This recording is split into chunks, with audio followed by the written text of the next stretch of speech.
अहानबदा movies reveal मणिपुरना मयामबु तरामना ओक्सबगा लोइनना इकोक नोना खुरुमजरी ngasisu movies reveal manipurna mamangda thagatkiba video singdagi khara tonganba ashengba thodokto yumfam oiduna saglakpa khudong thiba thodoktagi matau kramna hinglakpage haibagi matangda wari ama puduna laksari wari asi khudong thiba thodoktagi hinghoba mayamna lirakpa wari oibana wari asi lijaba tamjaba matamda soikiba lankhiba chitha nandoba yawrabasu movies reveal manipurgi maikaidagi mayamda ngakpiyu haina nolukna ningsingjari wari asi haujarage mayam pungning changna taminarasi wari asi khudong thiba thodoktagi hinghoba mayamna lirakpa wari ni khudong thiba thodo asi October 13 1972 da thokiba plane crash amadagi matau karamna numit humdrani rom hingakhibage haibagi matangda tamjaba wari ni Uruguayan rugby team na Montevideo dagi Santiago Chile da tournament amagi damak chalame मखोइना तोंगलक्लिबा plane अदु नुंगसितकी ओइबा लैरोलदा खेनाबा लाकपदगी plane अदु control ngamlamde amadi पाव फाउनबा ngamdana एंडेस माउंटेन कौबा मदा प्लेन अदु काइदुना तासिलामी अहानबा नुमिनी प्लेन अदुदा तोंगलपा पैसेंजर अमदी क्रू मेंबर पुन्ना मियोय निफु मंगागी मनुंगदा कुंथ्रा निथोय प्लेन अदु काइबदुदा हिंगलमी मियोय कुंथ्रा निथोय हिंगबदुगी मनुंगदा मियोय अमदी सही 35 सुरबा ममिंगना कार्लिटोस पायस कौबा अमा यावरमी कार्लिटोसना थोख्रिबा प्लेन काइबगी थौदोक अदुगी मतंगदा वारी लिरमी महागना इहान हानबो ओइना अकाइबा प्लेन अदुदगी कुमदरकलमी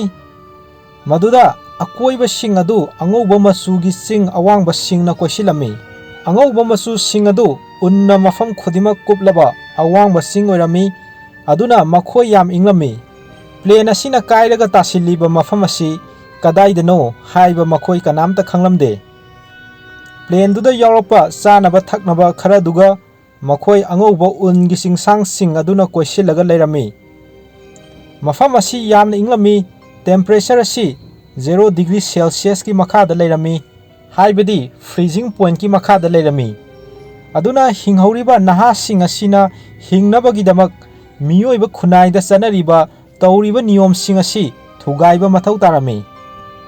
मसिगी वारी असि कुनसुबा चही चादा थोखिबा थौदोक सिंगी मनुंगदा यामना अंगकपा अकीबना थल्लबा थवाइबु हिंगनबगी दमक्ता लांथेंगनखिबगी वारी अमनी प्लेन अदु सेंटियागोदा तारकदबा अदु तारक्त्रबदा चिलियन एयरफोर्स ना प्लेन अदुगी खोंगुल लीबा अमदी मी कन्नबगी मिशन अदु हौरमी मी कन्नबगी ऑपरेशन अदुगी जॉइंट कमांडर अदु जोर्गी मसा कौबा मियोय अमना ओइरमी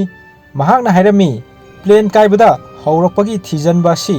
फ्लाइट अदुना पाइगदबा लंबी अदुदा येंगी थिजनबा हौबासी अरोइबो ओइना प्लेन अदुगा पाव फाउनखिबा मफम अदुदै हौगदबनी मतो असुमना चिलियन एयरफोर्स ना प्लेन दुना पाइरक्लिबा लंबी अदुदा थिजलमी अदुबु केम फंगलमदे अनि सुबन नुमिनी हौखिबा अहानबा अहिंग अदु अकीबगी मसकनी हिंगहौरिबा मियोय सिंग अदु कन्ना कन्ना लावरमी हिंगलीबा मियोय सिंग अदु अशीबगा पांखक ओइरमी मरमदी मफम अदु यामना साथीने इंगलमी हिंगहौरिबा मियोय अनंबना अशीबा मियोय मयाम तादुना लैबा अदु अहानबा ओइना उरमी निनी सुबा नुमित असिदा मियोय मरी मखाताना प्लेन काइबदुदा सोकपा अमदी साथीने इंगबना मरम ओइरगा सिरमी अदुना हौजिक मियोय 19 हिंगली हिंगहौरिबा मी सिंग अदुगी खुदकी ओइबा येगनाबासी हाइपोथर्मियाना ओइरमी हाइपोथर्मिया हाइबसी इसम समना मियोइबगी हक्सांगना अयिंगबदा सुम लैबदा हक्सांगी टेम्परेचर असि हंथरक्तुना हक्सांग मनुंगदा चेलिबा इगी खोंगजेल असि असुम असुम तपथरकनी मसिना मरम ओइरगा मियोइबगी सिंगली नाउरी लेंगबा खोटपा हार्ट रेट अमदी सोर होनबगी चांग हंथहंदुना तपना तपना मियोय अदुगी हक्सांगी मनुंगदा मथौ तौरिबा अदु लेफलक्तुना अरोइबो ओइना मियोय अदुबु सिगनी इंगबना मियोय अदुबु सिहलिबा थवोंग असिबुनी हाइपोथर्मिया हाइरिबसी अकाइबा प्लेन अदुगी मनुंगदा हिंगहौरिबा मियोय सिंग अदुना हिंगनबगिदमक्ता अमगा अमगा नक्सिनना लैदुना हक्सांगी असाबा अदु शेयर तौरमी प्लेन असिना काइरिबा मफम असि मीटर्स 3,000 की मयादा वांगबा उन्ना सिन थुंगना कुपलबा सिंगसांगदनी नुमिदांगी मतमदा मफम अदुगी टेम्परेचर असी -40 डिग्री सेल्सियस फावो ओइरमी हाइबदी असुकी मतिक इंगलमी हिंगहौरिबा मियोइसिंग असिगी अमता ngairaba उपायदी मखोइसिंग असिबु अथुबदा कनबा लाकपा अदुना ओइरमी थोक्रिबा थौदोक असिदा हिंगहौरिबा नुपा कार्लिटोस्ता मंगोंदे हनबा नुपा आमना कार्लिटोस्ता हाइरमी केमता खनगनु कार्लिटोस अखोय यामना थुना कनबा लाकलानी हाइना नाकल अमरोमदा प्लेन काइबा दुबु थिजलिबा चिलेदा लेबा रेस्क्यू हेडक्वार्टरदा प्लेन काइबा दुदा यावखिबा कार्लोस की मपाना इहान हानबो ओइना मफम अदुदा लामी कार्लोस की मपाना कार्लोस असी सोइदनमकी हिंगमगनी हाइना थाजरमी कार्लोस की मपाना यूरोगेदगी सेंटियागो डी चिलेदा लाक्तुना महाकी मसागिदमक रेस्क्यू ऑपरेशन अदुगी कमांडर अमगा उनदुना वारी सारमी मतोसुमना वारी सानरबा मतुंगदा कार्लोस की मपाबु रेस्क्यू टीम की मरक्ता याहंदुना वांगलब सिंगसांगी मथक्ता हेलीकॉप्टर तोंगदुना प्लेन सिंगी अतेक अकाय लैब्रा हाइना येंसिलमी हुमनी सुबा नुमिनी प्लेन काइबदा हिंगौरिबा मियोइसिंग अदु फजना आसा अथक तौदबना मरम ओइरगा मसा सिंग अदु फिबम यामना सोक्सिलक्लमी हिंगौरिबा मियोइ कुन्निपान अदु चॉकलेट बार खरा मिठाई खरा नतना अतई चानिंगाई थनिंगाई लेरमदे मखोइसिंग अदुना प्लेन अकाय अतोयगी मनाक्ता लेरिङैदा नोंथक्ता प्लेन अमा पाइबा उरक्लमी पाइरक्लिबा प्लेन अदु मखोइबु कनबा लाक्लिबनी मखोइना उन मरक्ता लैरिबासी मथक्तगी उरमगनी हाइना हराउरदुना खलमी अदुबु प्लेन अदु पाइखिबदगी मफम अदुदा अमुखना हलामदे तसेंगनमकिदी प्लेन की अतेक अकाइसिंग अदु मफम अदुदा कुइना लैसलक्पना मरम ओइरगा उन सिंगना फुमजिलक्पा ओइरमी अदुना मथक्तगी येंगबदा अंगौबा ngakta ओइना उरमी नंदो परादो कौबा मियोय अमा प्लेन काइबदुदा महाकी सरू सिंग अदु तेलमी मदुदा महाक ज्ञान मांगलगा नुमित हुमनी सुमना लैरमबनी अदुबु हुमनी सुबा नुमित अदुदा महाक ज्ञान तारक्तुना मिकअप थोलक्लमी रोबार्टो कौबा सही 53 सूरबा नंदो की ममानबा अमना नंदोना मिकअप थोलक्पा अदुदा नंदोदा हाइरमी मदुदी महाकी ममा अदु प्लेन काइबना मरम ओइरगा सीख्रे अदुगा महाकी मचनुपी अदु प्लेन काइबदुदा फिबम यामना थीना सोक्तुना हौजिक फावबा लैरी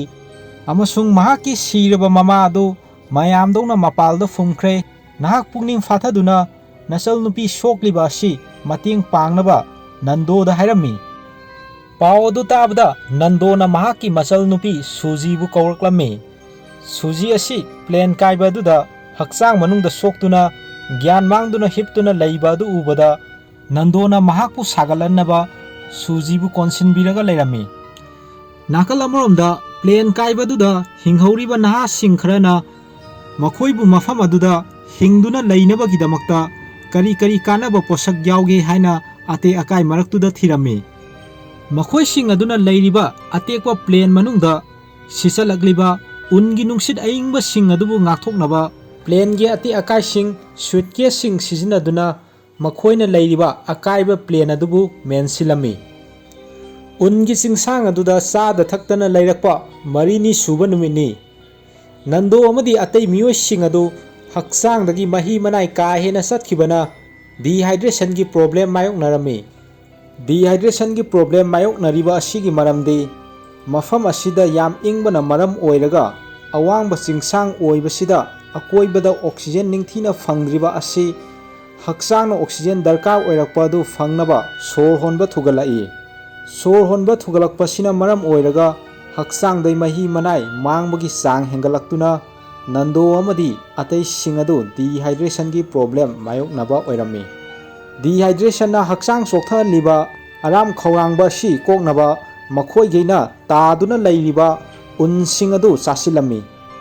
अदुबु मसिना हेना हाइपोथर्मिया ओइहलक्नबगी चांग हेंगलदुना उन चासिलिबा मियोय अदुबु सीनबगी मरम हेना ओइरमी मसिगी मतुंगदा फमनबा सीट की मनिंगदा यावबा एल्यूमिनियम सीट अदु लौथोक्तुना उन सिंग अदु नुंसागी मतेंगना इसिंग ओइना ओंथोक्लमी अमदी मखोय मयाम अदु आराम खौरांबा खरदा ओइरबसु कोक्लमी फना ओइदुनसु मपुंग ओइबा चानबा लैत्रबदा हक्चांगी फिबम का हेना सोक्सिलक्लमी Nandona mahaki mamanaba Carlitosta lona tumina sada thaktana siba ngaibaga pangkhak oiraga leiliba adu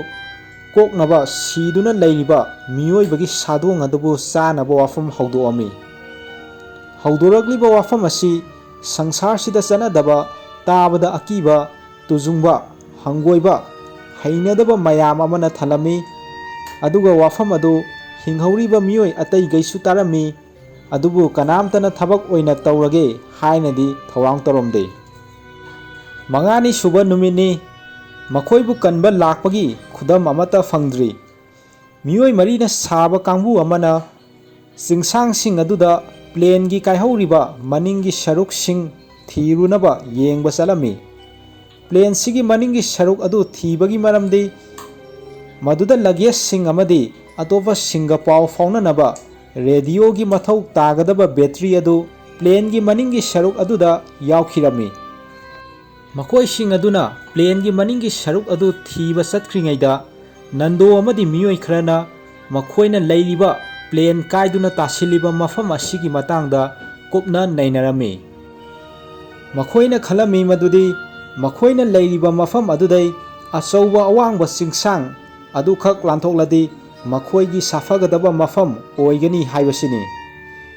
Mamangda plane gi maningi sharuk sing thiba satkhiba mioi sing adu thiba fangdana pung kharagi matungda amuk halaklami.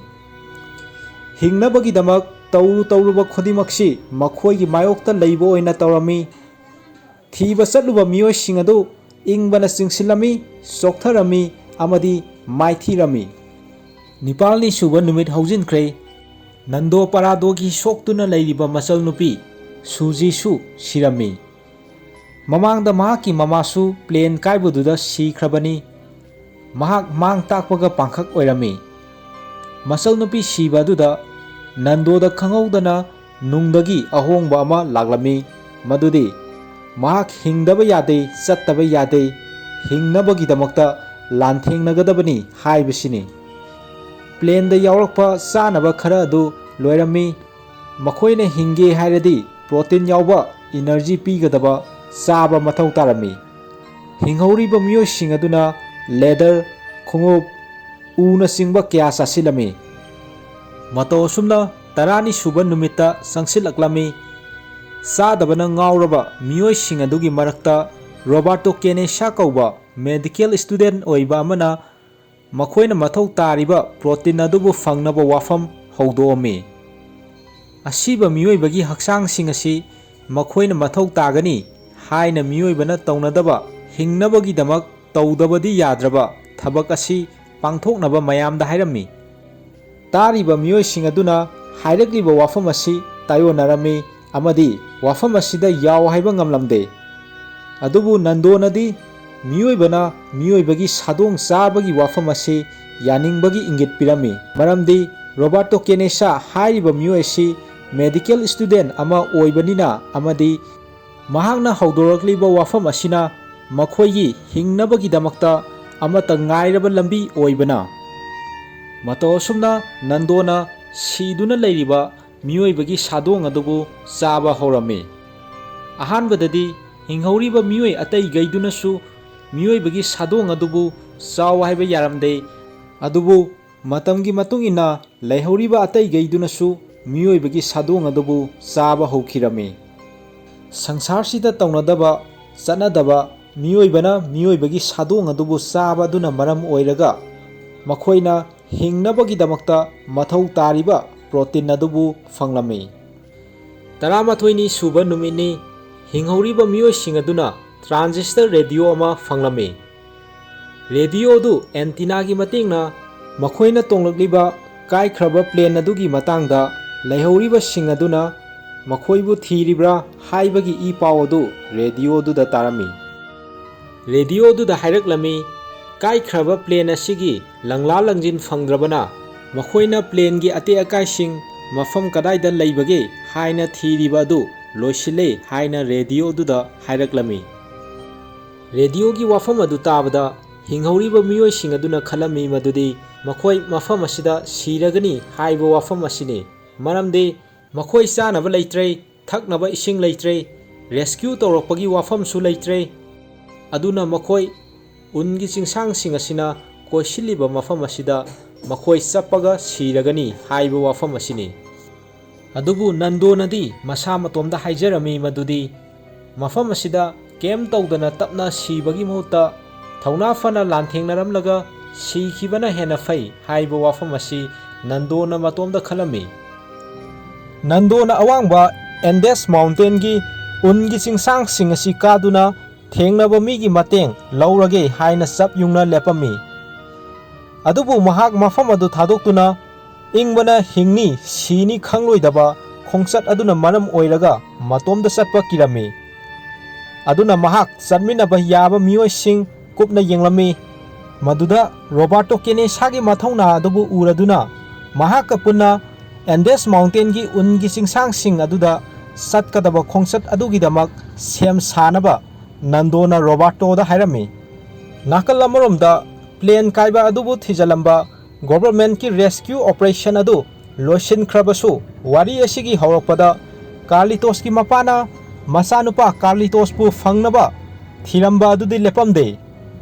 mahakna khungang amadagi khungang amada saladuna plane kaikhibagi khudam sing thengnaba leikhibra haina mayam amada hanglami mayamna Carlitos ki mapabu fanglaroidaba masanupa Carlitos pu koithi thiribasi ngawra male haina mayamna haina birami makhoi singaduna Andes Mountain da leiriba adu numit 13 haujin khrei numit adugi ahing aduda hinghauriba miyo singaduna akaiba plane dugi manungda hiplingaida akiba anouba makhol ama taraklami makhol adu awangba singthaktagi unningkhairaktuna makhoina leiriba mafamduda khongjel yangna sentharaklami chentharagliba unsing aduna hinghauriba makhoi 18 pulap un manungda fumjilami un mayamna nanjalakpai arumba safu aduna maram oiraga miyoi nipan makhata na sirami hinghauriba miyoi trampanado makhoi hingani haibagi asa tapna tapna mangsilaklami thogliba thogdoksing asi ubada nandona makhoibu koisilaga leiriba Andes Mountain gi ungi chingsang asidagi yamna thuna mafam asi thadoktuna sattaba yadre haibasi khalami hapta taruk Andes Mountain gi akaiba plane aduda wana khanglaga leiraba tungda nando Roberto amadi atopa miyoi anina plane gi maningi akaiba sarukta radio thaganaba battery adu thengnaraktuna nifumdoi suba numita makhoi mayamna leiriba hanagi mafam aduda radio ga transmitter ga puduna laglami masi thengnaba asina makhoida hingnabagi asa hena uraklami adubu hingliba miyosi makhoi 13 tangairami makhoina radio dubu pangkhatnaba mari leinaba singda pau pinaba honarami radio gi battery amadi transmitter pangkhatpagi wiring gi thabak asi aruba thabak amadi oirami achumba connection adubu pangkhatnaba numit kayani ama sangwai fibam da leirami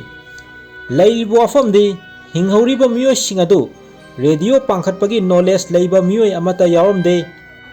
masina maram oiraga atopa mari leinaba miyoi singda radio gi matengna pau pi khigadaba adu radio pangkhatpa heitabadagi aremba tarami nando amadi Roberto na khalami madudi siba haibasi soidre karigumba makhoina oithokloidaba thabak haibadi Andes Mountain gi unna yomlaba chingsang asi lanthoknaba honadrabadi haibasini hinghauriba miyoi singaduna makhoida leiriba luggage sing sizinaduna nongthaktagi rescue plane singna thirakpada makhoibu unaba makhoina leiriba mafam aduda achoba cross shape ki mawngda sarami numit asi November tarik 19 ni makhoi singna Andes Mountain da leirakpana nifu tare ni suba numit ni nandona harame makhoina leiriba Andes Mountain gi unna yomlaba chingsang asidagi December 23 da makhoina leiriba mafam adudagi hingnabagi damakta khongsanba hauragani haina hairame mahakna December 23 bu matam leplibasi karigumba mahakna matam asi leptrabadi makhoina leiriba mafam asida asum leithabagi fibam da leirame aduna nandona Roberto da hairame makhoi December 23 da mafam asi thadoktuna chalasi maramde ꯃꯈꯣꯏꯅ ꯃꯐꯝ ꯑꯁꯤꯗ ꯀꯨꯏꯅ ꯂꯩꯊꯔꯗꯤ ꯃꯈꯣꯏꯒꯤ ꯍꯛꯆꯥꯡꯒꯤ ꯐꯤꯕꯝ ꯑꯁꯨꯝ ꯁꯣꯛꯆꯤꯜꯂꯛꯇꯨꯅ ꯃꯈꯣꯏ ꯃꯐꯝ ꯑꯁꯤ ꯊꯥꯗꯣꯛꯇꯨꯅ ꯆꯠꯄ ꯉꯝꯂꯔꯣꯏ ꯍꯥꯏꯕ ꯋꯥꯐꯝ ꯑꯁꯤꯅꯤ꯫ ꯃꯇꯧ ꯑꯁꯨꯝꯅ ꯃꯈꯣꯏꯅ ꯗꯤꯁꯦꯝꯕꯔ 23ꯗ ꯃꯐꯝ ꯑꯗꯨ ꯊꯥꯗꯣꯛꯇꯨꯅ ꯈꯣꯡꯁꯥꯟꯕꯗ ꯆꯪꯒꯗꯕꯁꯤꯡ ꯑꯗꯨ ꯑꯀꯟꯕ ꯇꯤꯝꯋꯥꯔꯛꯀꯤ ꯃꯇꯦꯡꯒ ꯂꯣꯏꯅꯅ ꯎꯟꯒꯤ ꯂꯝ ꯑꯣꯏꯕꯅꯤꯅ ꯑꯀꯥꯏꯕ ꯄ꯭ꯂꯦꯟꯗꯨꯒꯤ ꯏꯂꯦꯛꯇ꯭ꯔꯤꯀꯦꯜ ꯋꯥꯌꯔ ꯑꯗꯨ ꯁꯤꯖꯤꯟꯅꯗꯨꯅ ꯑꯃꯒ ꯑꯃꯒ ꯐꯣꯠꯆꯤꯟꯅꯗꯨꯅ ꯏꯪꯗꯅꯕ ꯁꯦꯝ ꯁꯥꯔꯝꯃꯤ꯫ ꯃꯈꯣꯏꯅ ꯅꯨꯃꯤꯠ ꯀꯌꯥꯅꯤ ꯆꯪꯒꯅꯤ ꯈꯪꯗꯕ ꯈꯣꯡꯆꯠ ꯑꯗꯨꯒꯤꯗꯃꯛ ꯃꯊꯧ ꯇꯥꯒꯗꯕ ꯃꯤꯑꯣꯏꯕꯒꯤ ꯁꯥꯗꯣꯡ ꯑꯃꯗꯤ ꯎꯟꯒꯤ ꯁꯧꯗꯣꯛꯂꯕ ꯏꯁꯤꯡ ꯑꯗꯨ ꯃꯐꯝ ꯆꯥꯅ ꯍꯥꯞꯇꯨꯅ ꯐꯤ ꯑꯃꯗ ꯐꯖꯅ ꯌꯣꯝꯖꯤꯜꯂꯝꯃꯤ꯫ ꯑꯗꯨꯕꯨ ꯆꯠꯀꯗꯕ ꯈꯣꯡꯆꯠ ꯑꯁꯤ ꯍꯤꯡꯍꯧꯔꯤꯕ ꯃꯈꯣꯏ ꯈꯨꯗꯤꯡꯃꯛꯅ ꯆꯠꯂꯕꯗꯤ ꯍꯦꯟꯅ ꯈꯨꯗꯣꯡ ꯊꯤꯒꯗꯕ ꯃꯔꯝꯅ ꯔꯣꯕꯥꯔꯇꯣ ꯑꯃꯗꯤ ꯅꯟꯗꯣꯅ ꯍꯥꯟꯅ ꯆꯠꯅꯕ ꯁꯦꯝ ꯁꯥꯔꯝꯃꯤ꯫ ꯂꯩꯍꯧꯔꯤꯕ ꯃꯈꯣꯏ ꯈꯨꯗꯤꯡꯃꯛꯅ ꯈꯪꯏ ꯃꯗꯨꯗꯤ ꯀꯔꯤꯒꯨꯝꯕ ꯅꯟꯗꯣ ꯑꯃꯗꯤ ꯔꯣꯕꯥꯔꯇꯣꯅ ꯆꯠꯀꯗꯕ ꯈꯣꯡꯆꯠ ꯑꯁꯤꯗ ꯃꯥꯏ ꯄꯥꯛꯂꯕꯗꯤ ꯃꯈꯣꯏ ꯈꯨꯗꯤꯡꯃꯛꯀꯤ ꯃꯥꯏ ꯄꯥꯛꯄꯅꯤ, ꯃꯥꯏꯊꯤꯔꯒꯅ ꯃꯈꯣꯏ ꯈꯨꯗꯤꯡꯃꯛ ꯃꯥꯏꯊꯤꯗꯨꯅ ꯃꯈꯣꯏꯒꯤꯁꯨ ꯑꯔꯣꯏꯕ ꯑꯣꯏꯒꯅꯤ ꯍꯥꯏꯕ ꯋꯥꯐꯝ ꯑꯁꯤꯅꯤ꯫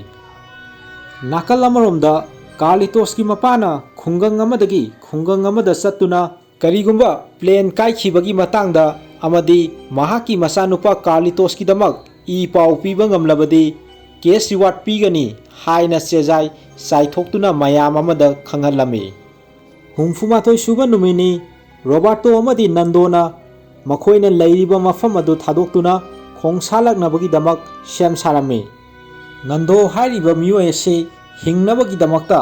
ꯃꯊꯧꯅꯥ ꯃꯔꯤꯡꯖꯦꯜ ꯂꯩꯕꯗ ꯅꯠꯇꯅ ꯄ꯭ꯂꯦꯟ ꯀꯥꯏꯕꯗꯨꯗ ꯂꯩꯈꯤꯗ꯭ꯔꯕ ꯃꯍꯥꯛꯀꯤ ꯃꯃꯥ ꯑꯃꯗꯤ ꯃꯆꯜꯅꯨꯄꯤ ꯁꯨꯖꯤꯒꯤ ꯍꯛꯆꯥꯡꯕꯨ ꯃꯐꯝ ꯑꯗꯨꯗ ꯂꯩꯍꯧꯔꯤꯕ ꯃꯤꯑꯣꯏꯁꯤꯡ ꯑꯗꯨꯒꯤ ꯆꯤꯟꯖꯥꯛ ꯑꯣꯏꯅꯕꯒꯤꯗꯃꯛ ꯃꯈꯣꯏ ꯃꯌꯥꯝꯗ ꯀꯠꯊꯣꯛꯂꯝꯃꯤ꯫ ꯑꯁꯨꯝ ꯇꯧꯅ ꯍꯥꯟꯅ ꯂꯦꯞꯅꯈꯤꯕ ꯗꯤꯁꯦꯝꯕꯔ 23ꯗ ꯅꯟꯗꯣ ꯑꯃꯗꯤ ꯔꯣꯕꯥꯔꯇꯣꯅ ꯑꯦꯟꯗꯦꯁ ꯃꯥꯎꯟꯇꯦꯟꯒꯤ ꯎꯟꯅ ꯌꯣꯝꯂꯕ ꯆꯤꯡꯁꯥꯡꯁꯤꯡ ꯂꯥꯟꯊꯣꯛꯅꯕꯒꯤ ꯈꯣꯡꯆꯠ ꯍꯧꯔꯝꯃꯤ꯫ ꯈꯣꯡꯆꯠ ꯑꯗꯨꯗ ꯆꯍꯤ 54 ꯁꯨꯔꯕ ꯑꯦꯟꯇꯣꯅꯤꯑꯣ ꯚꯤꯁꯦꯟꯇꯤꯟ ꯀꯧꯕ ꯃꯤꯑꯣꯏ ꯑꯃꯁꯨ ꯌꯥꯎꯔꯛꯂꯝꯃꯤ꯫ ꯑꯋꯥꯡꯕ ꯆꯤꯡꯁꯥꯡꯁꯤꯡ ꯀꯥꯔꯛꯄ ꯑꯗꯨꯗ ꯃꯈꯣꯏ ꯑꯍꯨꯝ ꯌꯥꯝ ꯆꯣꯛꯊꯔꯝꯃꯤ꯫ ꯃꯈꯣꯏꯅ ꯈꯣꯡꯊꯥꯡ ꯑꯃ ꯊꯥꯡꯕꯗ ꯁꯣꯔ ꯀꯝꯗꯧꯅ ꯍꯣꯟꯒꯅꯤ ꯍꯥꯏꯕꯁꯤ ꯀꯨꯞꯅ ꯈꯜꯂꯝꯃꯤ꯫ ꯑꯋꯥꯡꯕ ꯃꯐꯝꯁꯤꯡ ꯀꯥꯔꯛꯄ ꯑꯗꯨꯗ ꯑꯣꯛꯁꯤꯖꯦꯟ ꯅꯤꯡꯊꯤꯅ ꯐꯪꯗꯕ ꯑꯗꯨꯅ ꯃꯔꯝ ꯑꯣꯏꯔꯒ ꯍꯦꯟꯅ ꯑꯋꯥꯕ ꯑꯣꯏꯔꯝꯃꯤ꯫ ꯋꯥꯕ ꯍꯦꯟꯃꯟꯈꯤꯕꯅ ꯃꯇꯧ ꯀꯔꯝꯅ ꯃꯊꯪꯒꯤ ꯃꯤꯇꯔ 10-15 ꯑꯁꯤ ꯀꯝꯗꯧꯅ ꯈꯣꯡ ꯊꯥꯡꯗꯨꯅ ꯆꯠꯀꯅꯤ ꯈꯟꯕꯗ ꯑꯋꯥꯕ ꯑꯣꯏꯔꯝꯃꯤ꯫ ꯁꯣꯝꯗꯅ ꯄ꯭ꯂꯦꯟ ꯀꯥꯏꯕꯗ ꯌꯥꯎꯈꯤꯕ ꯚꯤꯛꯇꯤꯝꯒꯤ ꯐꯦꯃꯤꯂꯤꯁꯤꯡ ꯑꯗꯨꯅ ꯌꯨꯔꯨꯒꯦ ꯒꯣꯚꯔꯟꯃꯦꯟꯠꯗ ꯄ꯭ꯔꯦꯁꯔ ꯄꯤꯗꯨꯅ ꯁ꯭ꯄꯦꯁꯤꯑꯦꯜ ꯁꯔꯚꯤꯂꯦꯟꯁ ꯄ꯭ꯂꯦꯟ ꯊꯥꯅꯕ ꯄ꯭ꯂꯦꯟ ꯀꯥꯏꯈꯤꯕ ꯊꯤꯖꯤꯟꯅꯕ ꯍꯥꯏꯔꯝꯃꯤ ꯑꯃꯁꯨꯡ ꯄ꯭ꯂꯦꯟ ꯑꯗꯨꯅ ꯅꯣꯡꯊꯛꯇꯒꯤ ꯎꯟꯒꯤ ꯆꯤꯡꯁꯥꯡ ꯑꯃꯗ ꯀ꯭ꯔꯣꯁꯀꯤ ꯁꯦꯞꯇ ꯂꯩꯔꯝꯕ ꯑꯃ ꯊꯦꯡꯅꯗꯨꯅ ꯐꯣꯇꯣ ꯅꯝꯃꯝꯃꯤ꯫ ꯑꯗꯨꯕꯨ ꯂꯥꯏꯕꯛ ꯊꯤꯕꯗꯤ ꯎꯟꯒꯤ ꯃꯔꯛꯇ ꯂꯩꯔꯝꯂꯤꯕ ꯀ꯭ꯔꯣꯁꯀꯤ ꯁꯦꯞ ꯑꯗꯨꯗꯤ ꯃꯃꯥꯡꯗ ꯍꯤꯡꯍꯧꯔꯤꯕ ꯃꯤꯑꯣꯏꯁꯤꯡ ꯑꯗꯨꯅ ꯂꯒꯦꯖꯅ ꯁꯦꯝꯈꯤꯕ ꯀ꯭ꯔꯣꯁꯀꯤ ꯁꯦꯞ ꯑꯗꯨꯗꯤ ꯑꯣꯏꯔꯝꯗꯦ, ꯑꯇꯣꯞꯄ ꯑꯃ ꯑꯣꯏꯅ ꯑꯣꯏꯔꯝꯈꯤ꯫ 64 ꯁꯨꯕ ꯅꯨꯃꯤꯠꯅꯤ ꯅꯟꯗꯣ, ꯔꯣꯕꯥꯔꯇꯣ ꯑꯃꯗꯤ ꯑꯇꯣꯞꯄ ꯃꯤꯑꯣꯏ ꯑꯗꯨꯅ ꯈꯜꯂꯝꯃꯤ ꯃꯗꯨꯗꯤ ꯃꯈꯣꯏꯅ ꯑꯋꯥꯡꯕ ꯆꯤꯡ ꯑꯃ ꯅꯣꯡꯃꯗ ꯀꯥꯈꯠꯇꯨꯅ ꯃꯊꯛꯇꯒꯤ ꯆꯤꯂꯦ ꯂꯩꯕꯥꯛꯀꯤ ꯚꯦꯂꯤ ꯂꯩꯔꯤꯕ ꯃꯐꯝ ꯅꯠꯇ꯭ꯔꯒ ꯁꯤꯇꯤꯒꯤ ꯃꯩꯉꯥꯜꯁꯤꯡ ꯎꯒꯅꯤ ꯈꯜꯂꯝꯃꯤ꯫ ꯑꯗꯨꯕꯨ ꯃꯈꯣꯏꯅ ꯈꯜꯂꯝꯃꯤꯕ ꯑꯁꯤ ꯄꯨꯡꯑꯣꯟ ꯑꯣꯟꯅꯔꯝꯃꯤ꯫ ꯑꯋꯥꯡꯕ ꯆꯤꯡꯁꯥꯡ ꯑꯃ ꯀꯥꯈꯠꯂꯒ ꯌꯦꯡꯂꯨꯕꯗ ꯑꯇꯣꯞꯄ ꯆꯤꯡꯁꯥꯡ ꯃꯌꯥꯝ ꯑꯃꯃꯨꯛ ꯂꯩꯔꯝꯃꯤ ꯑꯃꯁꯨꯡ ꯍꯦꯟꯅ ꯆꯠꯄꯗ ꯂꯨꯁꯜꯂꯛꯂꯝꯃꯤ꯫ ꯃꯈꯣꯏꯅ ꯂꯩꯔꯤꯕ ꯖꯒꯥ ꯑꯁꯤ ꯄꯥꯛꯂꯕ ꯆꯤꯡꯁꯥꯡꯁꯤꯡ ꯑꯗꯨꯒꯤ ꯃꯌꯥꯏꯗ ꯂꯩꯕꯒ ꯄꯥꯡꯈꯛ ꯑꯣꯏꯔꯝꯃꯤ꯫ ꯃꯈꯣꯏ ꯍꯤꯡꯒꯅꯤ ꯍꯥꯏꯕꯁꯤ ꯊꯥꯖꯔꯝꯗꯦ꯫ ꯅꯨꯃꯤꯠ 6 ꯋꯥꯅ ꯆꯠꯂꯕ ꯇꯨꯡꯗ ꯆꯤꯡꯁꯥꯡ ꯃꯌꯥꯝ ꯑꯃꯅ ꯀꯣꯏꯁꯤꯜꯂꯒ ꯑꯃꯨꯛ ꯂꯩꯔꯝꯕ ꯑꯗꯨ ꯎꯕꯗ ꯃꯈꯣꯏ ꯄꯨꯛꯅꯤꯡ ꯁꯣꯟꯊꯔꯝꯃꯤ, ꯅꯤꯡꯕ ꯀꯥꯏꯔꯝꯃꯤ ꯑꯃꯗꯤ ꯆꯣꯛꯊꯔꯝꯃꯤ꯫ ꯑꯗꯨꯕꯨ ꯅꯟꯗꯣ ꯑꯃꯗꯤ ꯔꯣꯕꯥꯔꯇꯣꯒꯤ ꯈꯣꯡꯆꯠ ꯑꯗꯨ ꯃꯈꯥ ꯆꯠꯊꯔꯝꯃꯤ꯫ ꯑꯗꯨꯒ ꯑꯇꯣꯞꯄ ꯃꯈꯣꯏꯒ ꯂꯥꯛꯃꯤꯟꯅꯕ ꯃꯤꯑꯣꯏ ꯑꯗꯨꯅ ꯃꯌꯥꯝꯒ ꯂꯩꯍꯧꯕ ꯃꯐꯝꯂꯣꯝꯗ ꯑꯃꯨꯛ ꯍꯟꯈꯤꯔꯝꯃꯤ꯫ ꯅꯥꯀꯜ ꯑꯃꯔꯣꯝꯗꯅ ꯑꯃꯨꯛ ꯀꯥꯔꯂꯤꯇꯣꯁꯀꯤ ꯃꯄꯥꯅ ꯃꯆꯥꯅꯨꯄꯥ ꯀꯥꯔꯂꯤꯇꯣꯁꯄꯨ ꯊꯥ 2 ꯍꯦꯟꯅ ꯄ꯭ꯂꯦꯟ ꯀꯥꯏꯈꯤꯕ ꯑꯗꯨꯗꯩ ꯊꯤꯕ ꯐꯪꯗ꯭ꯔꯕꯁꯨ ꯃꯍꯥꯛꯄꯨ ꯊꯤꯕꯗꯤ ꯂꯦꯞꯄꯝꯗꯦ꯫ ꯀꯥꯔꯂꯤꯇꯣꯁꯀꯤ ꯃꯄꯥꯅ ꯃꯔꯥꯅꯥꯏꯒꯤ ꯁꯦꯜ ꯄꯨꯊꯣꯛꯆꯗꯨꯅ ꯑꯄꯤꯛꯄ ꯄ꯭ꯂꯦꯟ ꯑꯃ ꯋꯥꯏꯔꯝꯃꯤ ꯑꯗꯨꯒ ꯑꯦꯟꯗꯦꯁ ꯃꯥꯎꯟꯇꯦꯟꯒꯤ ꯆꯤꯡꯁꯥꯡꯁꯤꯡ ꯑꯗꯨ ꯅꯣꯡꯊꯛꯇꯒꯤ ꯄꯤ ꯇꯥꯕ ꯃꯈꯩ ꯃꯆꯥꯅꯨꯄꯥ ꯀꯥꯔꯂꯤꯇꯣꯁꯄꯨ ꯊꯤꯔꯝꯃꯤ꯫ ꯑꯗꯨꯕꯨ ꯐꯪꯕ ꯀꯧꯕꯗꯤ ꯂꯩꯔꯝꯗꯦ꯫ 64 ꯁꯨꯕ ꯅꯨꯃꯤꯠ ꯍꯧꯖꯤꯜꯂꯛꯂꯦ꯫ ꯅꯟꯗꯣ ꯑꯃꯗꯤ ꯔꯣꯕꯥꯔꯇꯣꯅ ꯂꯦꯞꯇꯅ ꯆꯠꯄꯗꯨꯅ ꯃꯔꯝ ꯑꯣꯏꯔꯒ ꯃꯈꯣꯏꯒꯤ ꯃꯁꯜꯁꯤꯡ ꯑꯗꯨ hainingai leitana seina farami makhoina ngamba pankhaygi wangmada khongchat adu leptana satpaga manarami humfumapan suba numit yausilaklei numit mapani surei makhoi anina plane kaikhiba unna yomlaba mafam du thadoktuna uwa hoba un leitaba mafam yaurakpasi nandona hairami mafam asi yaurakpasi mahakidi maru oiba lai ama lanthorakpani lai asina asiba maikei romdai ahingba maikei romda lansilakpaga manarami uwa hoba jaga aduda makhoi patharami pung kharagi matungda sagol tongduna lakpa miyoi ama turelgi wangmada leibadu makhoi anina thengnarami madu ubada makhoi hinglani haibasi khanglaklami sagol tongba miyoi aduna makhoi da yenglaklami turelgi wangmada leiriba sagol tongba miyoi aduna makhoi bu mateng pangnaba atopada pau pirukhige haina ingit piramlaga satkhirami mathangi numita haibadi humdra suba numita sagol thauba miyoi singna nando amadi roberto bu manang nakpa khungang amada puraklami makhoi anibu numit humdrani muk miyoi bana chanariba chinjak saraktraba tungda ahanba oina makhoi anibu chana thaknaba pijarami plane kaiba duda sirubadagi miyoi anina asoba khongchat ama laktuna makhoi hingli haiba utkhibagi wari asi mafam atopa singda pau yaurami makhoi anina hairakpadagi atopa miyoi 30 amasu plane kaibam jagada makhoi bu rescue tawraknaba ngaihori hairakpa aduna hena mayamda angakpa haibadu oiramki 38 suba numini Chilean Air Rescue Service na helicopter da plane kaiba aduda leihoriba miyoi sing adubu rescue tawrunaba khongsalak-lami December 22 da Christmas ki surprise oina Andes Mountain da plane kaibam da hinghoriba sing aduna numit 102 rom leirakhiba adu aroibada rescue tawrami Carlitos ki mapada mahaki masa Carlitos pu hinghoriba singi marakta yauramei haina pau tamlami Carlitos ki mapana thani hena masabu thiba duda hingna rescue tawrakpa si mahak thajaramde